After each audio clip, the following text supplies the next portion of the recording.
Você que nos acompanha no Câmara Livre toda semana sabe que nós convidamos personalidades e gente da sociedade para discutir as trajetórias de vida, fazer um processo de reflexão sobre as nossas questões no dia a dia. E através disso, nessa missão pública, eventualmente contribuir com a sua visão de mundo, a sua reflexão sobre os seus planos e projetos e as ideias que estão concebidas, pré-concebidas ou não em seu interior em modo de vida. Professor Clodoaldo Meneghello Cardoso.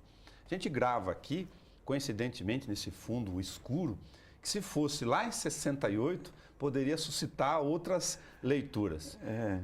50 anos da geração do movimento estudantil de 68. Que tal? Eu estava no olho do furacão, em Campinas, no movimento estudantil, a PUC de Campinas, né? E lá houve uma participação muito grande, né, porque estava bem próximo de São Paulo, né? Então, os primeiros desdobramentos de São Paulo chegavam em Campinas e lá a luta principal era contra o Acordo McBride. O Acordo McBride, que ia fazer uma reforma universitária. Então, nossa bandeira principal dentro da ditadura, de combate à ditadura, é dentro da educação contra a reforma universitária de McBride. 50 anos depois, para a gente fazer só uma refração no tempo, que tal o jovem dentro da PUC de Campinas estudando filosofia com o governo decretando o AI-5 naquelas circunstâncias? Olha, é incrível dizer isso. As pessoas podem não acreditar, mas era um período duro, de muita tensão. Quer dizer, você passa 4, 5, 10 anos sem ter o espírito não desarma. Você acorda de manhã com o espírito armado. É interessante essa sensação interior, né? E mais quem está ali fazendo filosofia, né? Que era muito visado, o curso, filosofia, sociologia, né? Então você estava sempre em tensão. Muitas vezes não chegava a ser medo, mas eu, de muitos anos depois que eu fui conhecer o que é acordar de manhã e viver como todo mundo. Eu não quero fazer um darwinismo intelectual aqui, mas para não deixar de fazer a boa provocação, o ser humano provocado sob tensão, parece que ele reage. Não, isso que eu ia falar a segunda parte. Era uma época de muita alegria entre nós. Paradoxalmente ou não? Paradoxalmente ou não. Quer dizer, era uma época de muita tensão, porém, era uma época assim, romântica entre nós, entre o movimento. Era muito romântica, sabe? Era muito, de muita descontração entre nós. Quer dizer, nós estávamos atentos em relação ao que ocorria fora, né? Mas é uma época assim, de muita amizade, de muita festinha, sabe? De muito roda de conversa e assim por diante, né? Para aproveitar já a citação da roda de conversa, você que foi criado do ponto de vista intelectual no movimento até antes do analógico, do tátil, do livro e dos cadernos mesmo, certamente, das grandes bibliotecas, certamente, do papel, certamente. Quando você olha para essa mesma reunião de 68, desses movimentos muito próximos, afetivos, com o mundo digital, isolado, frio hoje? Não dá para comparar. É um outro mundo. Toda comparação, a gente corre o risco de, quando você vai comparar uma época com outra, corre o risco de você não ter a humildade até de aprofundar no conhecimento do mundo contemporâneo. Você fica muito no passado. Quer dizer, são dois momentos.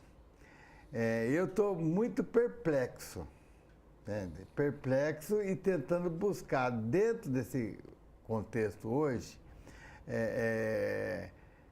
valores que mantêm a dignidade do ser humano. Mas é muito mais difícil hoje. Hoje nós temos um mundo que nós estamos numa ditadura. Porém, eu sabia que eu ia terminar o meu curso, né? Que ia ter vaga. Depois não teve, né? Porque cortaram a filosofia. Mas eu tinha certeza que ia trabalhar. De alguma maneira eu ia trabalhar. Hoje, os meus alunos estão tomando Rivotril. É um outro tipo de tensão. É um mundo assim que não dá esperança. Isso que tem que cultivar, né? Seria justo colocar não como grandeza de importância, mas para colocar dentro da discussão do arcabouço de direitos humanos, a questão da movimentação, neste momento que o país vive, de discussão sobre doutrinação. Porque acusam, por exemplo, a universidade, principalmente a pública, de ser um antro de doutrinação de pensamento à esquerda. E o uso das redes sociais, com essas linguagens mais objetivas, é de desconstrução desse pensamento. O governo que ganhou a eleição, o presidente que ganhou a eleição e o grupo dele, estão usando uma tática que é a seguinte, eles pegam um ponto de extremo e generalizam esse ponto extremo. Né? E aí eles generalizam fazendo sofismas. Não sei se são conscientes disso aí ou não, mas, por exemplo, então, a questão da doutrinação. O professor, o educador, ele não é padre. Ele não é líder político, partidário. Ele não pode ser realmente. Ele não é pastor, ele não é padre, entende? Ele é o emancipador. Então, para nós é muito claro que não fazer doutrinação na sala de aula. Mas alguém que faz? Tem. Assim como tem pedófilo no Vaticano. Não, então, porque eu descobri um caso extremo, eu vou... Mas essa jogada de pegar um caso extremo e generalizar tem outra finalidade, a censura. Porque entre o doutrinador e o emancipador pode ter uma fronteira tênue em algum momento. Eu tenho que tirar de cena aquele que trabalha com a capacidade de emancipação do pensamento e da reflexão. Isso. Porque aí fica muito mais fácil o meu projeto de estratégia de censurar. Mas eu estou trabalhando em outra questão, eu acuso outra questão. Essa é a tática. Então, a palavra escola sem partido tem dois sentidos. Um primeiro sentido, que é política partidária. Quer dizer, uma classe de aluno não pode ser uma reunião de diretório político, realmente. Realmente. Agora, partido tem um outro sentido. Eles estão trabalhando com os dois. O segundo sentido é visão de mundo. Eu conversei... É visão de mundo e o educador, ele não é neutro, mas ele não é doutrinador. O que acontece? Ao revelar a sua visão de mundo, ele revela numa metodologia tal que o aluno fica à vontade até de dizer não para ele. Não? De crescer e de falar assim, eu não concordo com o senhor. Então, mas é uma tática, é um método isso. O método de emancipação é esse. O ritual, o pensamento, os dogmas das diferentes correntes e manifestações religiosas não fazem muito pior? Nossa! Ué, mas as escolas militares são emancipadoras? Essa é a questão. Quer dizer, professor é uma coisa, educador é outra. O educador é emancipador. É um processo de emancipação via educação formal. Porém, 50 anos depois, fazendo uma leitura disso como um subcapítulo de direitos humanos, tentando olhar para essa sociedade desorganizada, desajustada das suas relações, onde milhões de semi-analfabetos que não conseguem desenhar o próprio nome são presa fácil para esse sistema de fazer um sofisma se tornar algo concreto, real. Não é perigoso? É muito perigoso. A elite no Brasil está brincando com fogo, entende? Há muito tempo. Quer dizer, há algumas questões no Brasil que é suprapartidária. Então, eu costumo dizer o seguinte, o Drummond nos disse, tem uma pedra no meio do caminho. No meio do caminho tem uma pedra. Hoje, nós temos duas pedras no meio do caminho. No Brasil tem duas pedras. Uma é material. Qual é a grande obstáculo material para nós avançarmos no projeto de nação? A desigualdade. A fome. A falta de médico, a falta de hospitais, a falta de uma vida digna para uma boa parte da população, principalmente aquelas que estão concentradas nas grandes cidades, que hoje é 80%. Então, essa é uma questão que independe de partido. Se eu puder fazer uma sintetização aqui, com todo o risco da sintetização em termos da simbologia efetiva de direitos humanos que eu estou provocando, está colocando a dignidade envolvendo morar, comer, alimentação, liberdade, moradia, saúde, transporte, até a liberdade. É interessante. A liberdade, ela vem junto com isso. Senão, ela não pode vir sozinha. Ela não pode vir sozinha. Né? Como que eu vou ter liberdade passando fome? Mas aí é a mesma simbologia do sofisma ou não, e com os exageros da estratégia, por exemplo, da discussão da escola sem partido, vem no horizonte que a gente olha, são claros os dados. O menino que sai do ensino médio, que não passa pelo filtro, que depois chega na universidade, que o senhor leciona lá, ele não sabe formular um texto. Então, essa é a segunda pedra. Nós temos duas pedras, uma pedra material e outra pedra cultural. A pedra cultural é uma educação que não liberta. E quando eu falo de educação, não estou falando só da educação formal. Nós temos um processo no Brasil que cristalizaram-se alguns valores que tem que ser superados, esses valores. Senão a universidade, o país não avança. O machismo, o preconceito, o autoritarismo, a cultura autoritária, mesmo na democracia. Nós temos uma cultura autoritária, nós temos uma cultura patriarcal, né? Nós temos uma cultura escravagista. Né?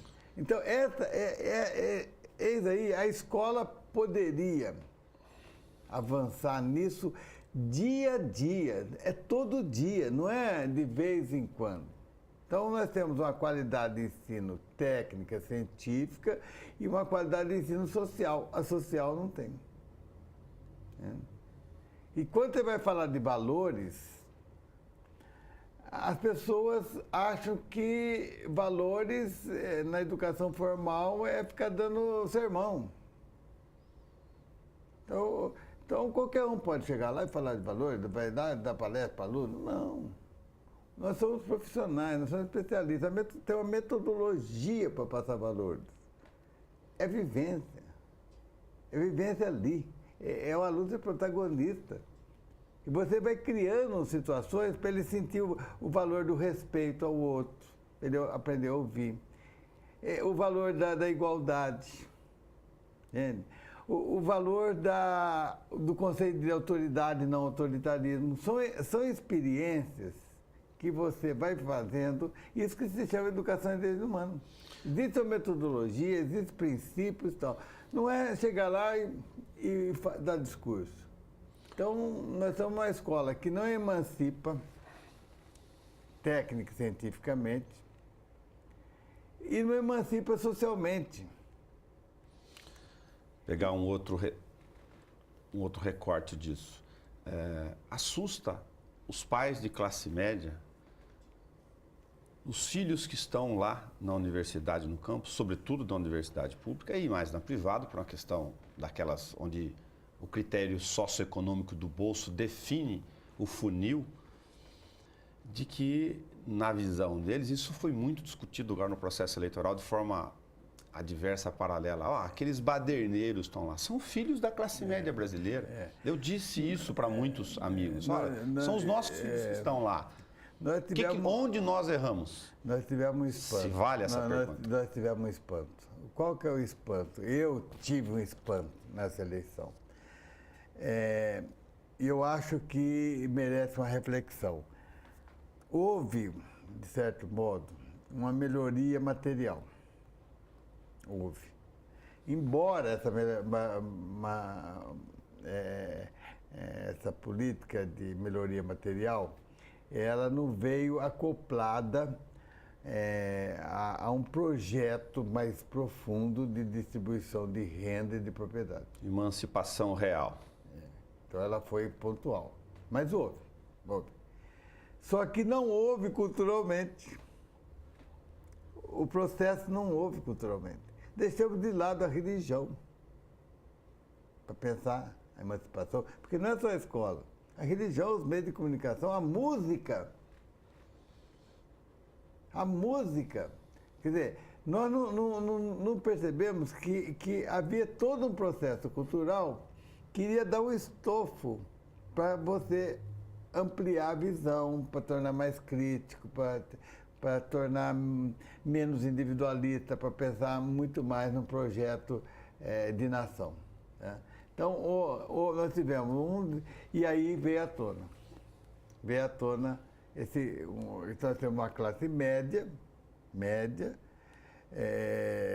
que muito conservadora e que em alguns aspectos não são nem da Idade Média.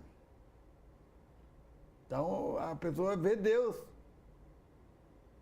Ela vê.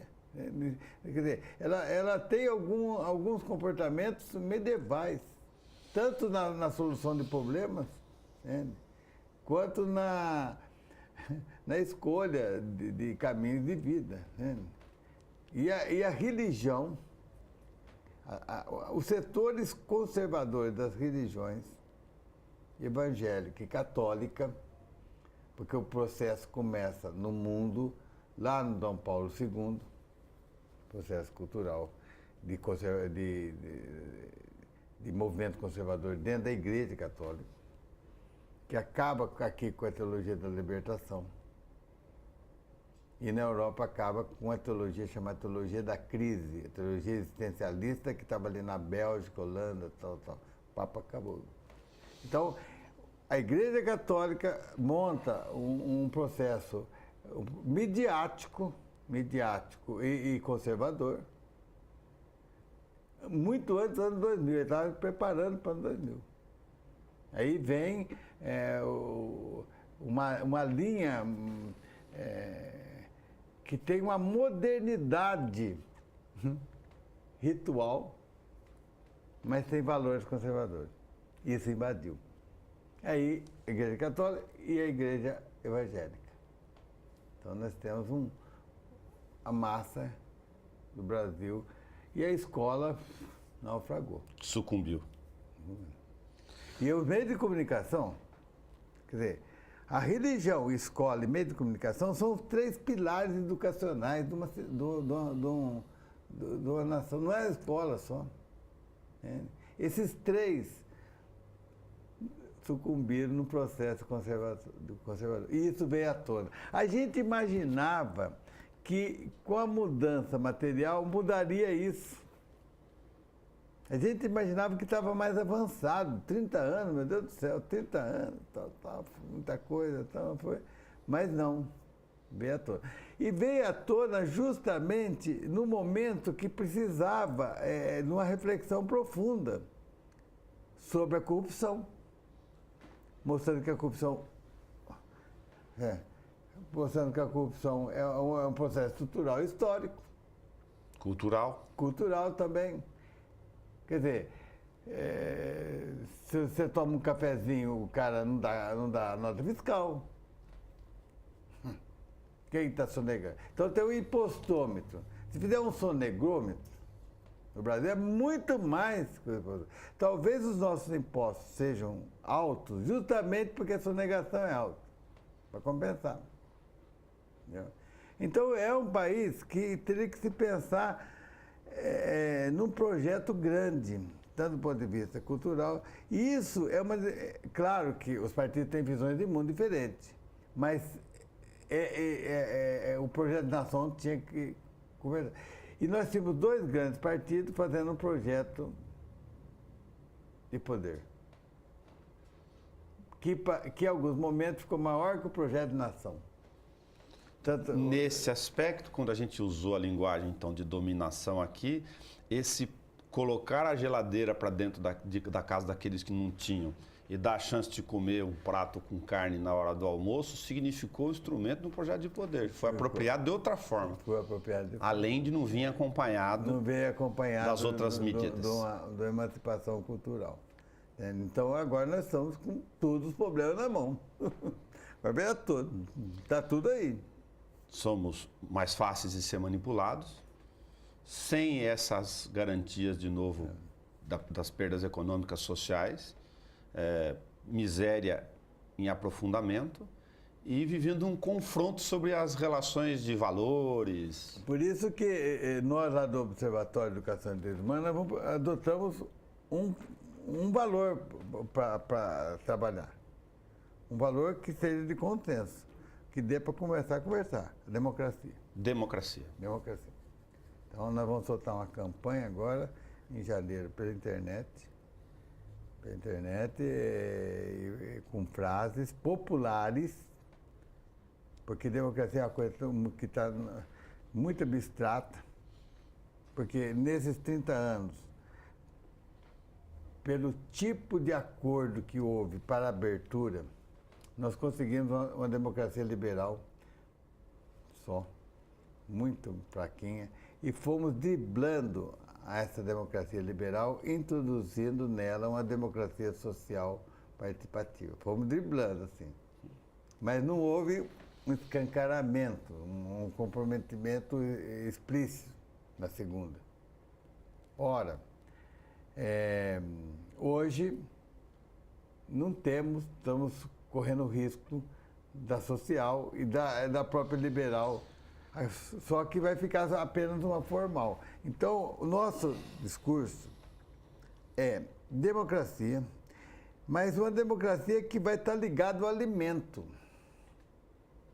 vai estar ligada à moradia, está ligada à saúde. Os pilares da dignidade que o senhor está falando. Os pilares da dignidade. Aí entra os direitos humanos, como a democracia como porta de entrada e condição para os direitos humanos básicos. Professor, vou fazer outros recortes aqui para aproveitar o nosso bate-papo. Essa mesma estratégia que deu muito certo, que foi construída aí, de você pegar um ponto extremo para exacerbar de combate a uma ideia tida pelo estrategista como absurdo da esquerda. Olha, doutrinação dentro da sala de aula de esquerda, ponto, pega ela e maceta ela como se ela fosse generalizada. Ela ganhou muita força com a internet. Ganhou. Porque é justamente a tática de você... uma tática do senso comum é você universalizar a exceção. Essa é uma tática sofística básica que qualquer aluno de 8ª série entende. Entendeu? Você universaliza a exceção. E ele está fazendo isso em todos os setores. Então você vai falar, é mentira que tem? Tem. Tem comunista dentro da esquerda que propõe, que está usando a esquerda para um regime ainda, pensando no marxismo do século XIX? Tem. Tem. É um.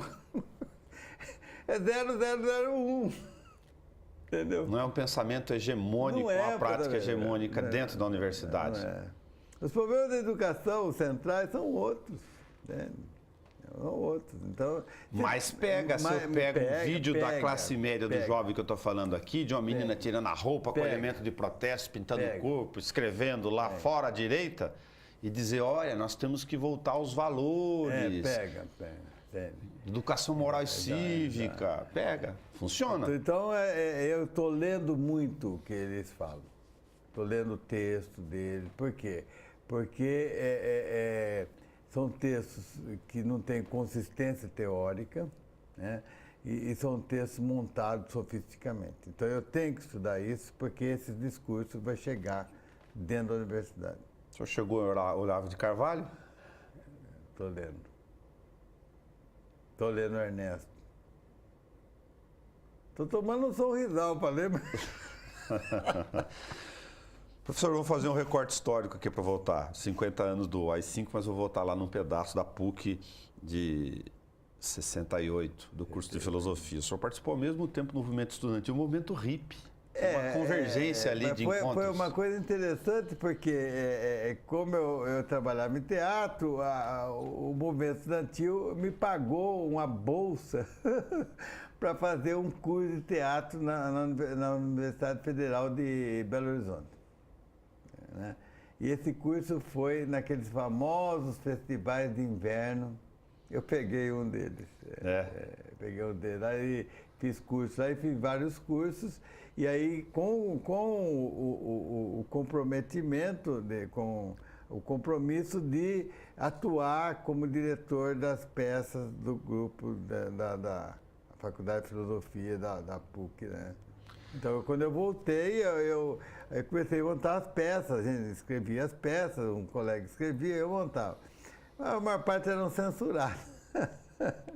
Eram censuradas, então se passava clandestinamente aqui e ali e tal. Então, quando eu fui fazer esse curso, o curso de teatro estava dentro de um conjunto de cursos de música, dança, pintura, né? E ali concentrava nesses cursos o movimento de contracultura, E aí, então, eu acabei pegando muita amizade com esse pessoal, né? Nunca me considerei hippie, embora aparentemente parecia um pouco, mas nunca me considerei e não foi, eu falava mesmo. Muitas vezes eu estava num acampamento hippie, passava 20 dias lá, falava, mas deixava claro, falei, não, eu não sou hippie, eu estou estudando, quero ser professor de filosofia. Mas eu acabei fazendo uma pesquisa entre o movimento hippie para ver os fundamentos, né? E conhecer um pouco mais, né, o que eles pensavam, né? E aí você tinha no movimento estudantil, você tinha todo uma teorização via o socialismo, via o marxismo, né, ali. E no movimento hippie você tinha de Sartre, existencialismo. Então, eram dois grandes movimentos de esquerdas que havia no mundo. Né? Então eu acabei conhecendo, participando dos dois aí. Enriqueceu muito, viu? Enriqueceu muito essa participação. Uma pergunta que daria um programa inteiro. Qual o papel da universidade diante do que a gente tem de produto dos veículos de comunicação e da estrutura das distribuições de conteúdos que vigora no Brasil? A não ser que aconteça aí uma transformação brutal. Eu acho que a universidade, ela tem que aprofundar uma transformação profunda. É uma transformação grande dentro da universidade. A ala conservadora de direita está pensando nessa transformação com reformas neoliberais. Né? apontando uma universidade que vai estar a serviço do neoliberalismo, do mercado. Mas ela não percebe que isso é um suicídio. Por quê? Porque pesquisa para alimentar o mercado, daqui 40 anos, 30 anos, não vai precisar da universidade. Qualquer indústria monta seu centro de pesquisa. Qualquer indústria monta seus cursos de engenharia, de química. Ela mesma vai montar. Não precisa da universidade. A universidade é outra coisa. A universidade é o povo. A saída para a universidade é justamente ela voltar-se para a população. A grande população. Aí ela vai resgatar o sentido dela. Porque se ela ficar na pesquisa de ponto, para atender o Mas a visão neoliberal é uma ênfase à pesquisa aplicada, chamada. A pesquisa aplicada com finalidade... Para atender demandas, de mercado. É claro que nas áreas onde isso cabe, são naturais. Tudo bem, mas, por exemplo... Mas e nas áreas do pensamento, a construção da emancipação? No DNA humano tal, vai servir para alguma coisa. Mas a grande finalidade da universidade é outra.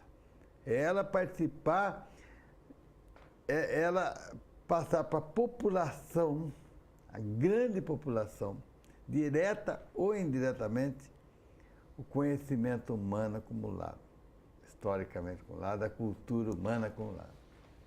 Esse é o grande papel dela. Agora, para isso, ela tem que fazer uma outra mudança lá dentro. Qual é? Ela tem que ter a cara desse povo. Como você manter o diálogo com a ciência e ter a cara do povo? Senão, ela não dialoga. Nós estamos fazendo algumas experiências nesse sentido. E eu vou radicalizar porque eu sou aposentado, não tenho que prestar não tenho que fazer relatório para pontuação, então eu posso fazer essa experiência. Mas se você colocar um café no leite, deixa de ser café e deixa de ser leite. É pingado na minha terra. Pingado.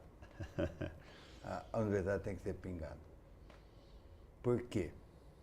Porque na medida que entra alguém negro, por exemplo, na universidade, para ter acesso a que o branco tem, ele tem que virar leite. A inclusão é uma coisa profunda. Se você inclui, muda. Se você inclui o B no A, muda o A. Não inclui.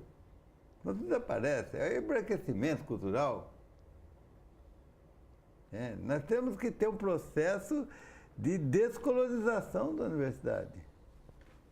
Não é jogar no lixo a ciência, não, mas ter diálogo. Eu estou fazendo essa experiência há 2 anos, estou aprofundando essa experiência, eu criei uma disciplina na universidade, chama Ética, Cidadania e Direitos Humanos. Para os alunos da universidade, essa disciplina é optativa, mas ela é aberta para qualquer pessoa da cidade sem pré-requisito nenhum. Eu tive 80 inscrições esse ano, segundo semestre, com 10 só da universidade. E a cada ano, no segundo ano nós fizemos, são vários professores, nós estamos conversando, então, e vamos aprofundar a coisa, vamos radicalizar isso aí. Nós começamos pequeno, tá, com 30 horas, tá, mas nós vamos ampliar para 60, mas quebrar, colocar um diálogo mais profundo com a população. E na classe você tem todo tipo de pessoa. Interessante isso. É uma experiência que o professor sai enriquecido. E ele tem que construir essas diferenças culturais e de vivências, lógico. Então nós vamos introduzir dança, nós vamos introduzir música. A ideia é introduzir teatro, seminários, vai ter 30 horas, vai para 60, só que esses 30 vão ser outros, não é mais estudo teórico, não. Entendi. E aí vão fazer seminários temáticos, artísticos, envolvendo o corpo, envolvendo a música. E aí, esse seminário pode ocorrer na periferia, entende? Para um debate, entende? Fazer uma experiência mais aberta na universidade. O Clodoaldo foi um educador, um doutrinador? Quando entrei no seminário, que eu queria ser padre, não sabia. Na realidade, eu passei a vida toda perguntando por que eu entrei. No seminário? Não. Quando eu saí do seminário, eu passei a vida toda perguntando por que eu saí? Por que você saiu? Você passou tanto tempo, por que saiu? Aí um dia eu inverti a pergunta. Por que você entrou? Aí eu descobri.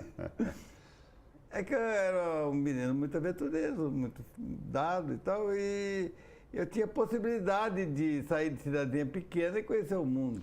Você continua muito irrequieto? Bastante. Eu tenho que ser menos, viu? Porque a idade não permite tanto mais. Mas, então, é um pouco esse perfil. Quer dizer, padre, professor, educador e ator, eu descobri que é a mesma coisa. Todos estão num palco. Só que predomina para mim hoje o educador. Entendi. Então, tirando os vieses do artista, do padre. Aliás, eu saí porque eu não suportava a doutrinação. Eu participei do seminário de uma coisa maravilhosa. Eu participei da abertura do seminário. Eu peguei o seminário fechado, com 15 dias de férias por ano, e peguei em 63 a abertura do Concílio Ecumênico II, que houve a abertura da igreja. 5.000 padres no Brasil tiraram a batina. Então, e eu participei de uma pequena revolução dentro do seminário. Esse estudo na PUC foi conquista. Nós chegamos no 3º ano, reunimos a classe, chegamos para o padre, ninguém vai continuar mais. Padre, não é possível. Saiu um ou dois, mas uma classe inteira sair. Só que nós não queremos sair. Nós queremos mudar. Nós queremos mudar. O que nós queremos? Nós queremos fazer o curso de filosofia fora, como qualquer pessoa. A gente monta uma república, aceita até que essa república tenha um padre morando, mas queremos fazer fora qualquer pessoa. Depois da filosofia, a gente volta para o regime interno. E eles aceitaram. Já que a gente falou sobre instrumento de dominação, que não posso deixar de citar o paralelo que a gente deixou lá atrás.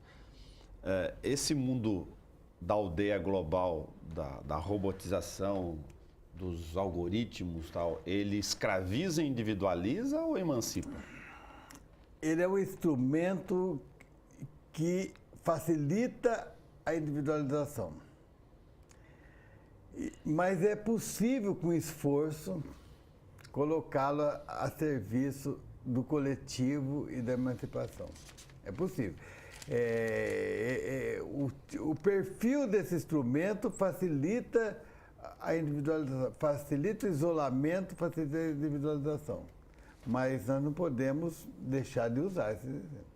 Então, é uma campanha que nós vamos fazer pela internet, Democracia, vai estimular muito debate em grupo a partir da campanha. Entende? Mas realmente nós estamos no mundo onde pessoas sentam em torno de uma mesa para conversar e todo mundo está mexendo no WhatsApp. Isso é complicadíssimo. E a gente tem que se policiar nisso e para resgatar o humano, resgatar mais o humano. Mas, por outro lado, não tem mais sentido Em alguns aspectos, a universidade, por exemplo, trazer alguém famoso de avião para fazer uma palestra aqui, então, e tem 20 pessoas lá. Não tem mais internet. Quer dizer, nós temos que entrar no mundo da internet. Só que saber como que isso é possível fazer sem prejudicar o conhecimento, sem prejudicar a relação professor-aluno, essa riqueza que é a relação professor-aluno. Para homenagear essa relação professor-aluno aqui com o professor Clodoaldo Meneghello Cardoso, vou pedir licença para fazer uma inversão de lógica. Para que serve a fruta? Então, rapaz, outro dia eu tomo vitamina todo dia. Um dia Depois eu explico para eles. eu pensei, para que serve a fruta? Para o homem comer? Não. É muita pretensão do homem, é muito antropocentrismo achar que a natureza produziu a fruta. A fruta é para alimentar a semente. Todo aquele esforço, aquela energia canalizada, forma-se um útero da natureza e dentro ali tem a semente que está sendo protegida e alimentada. Então você pega uma melancia, todo aquele esforço de produzir aquela água, aquele líquido. A jaca. A jaca, lá dentro tem a semente. A banana, né? O que nós fizemos? Estamos manipulando.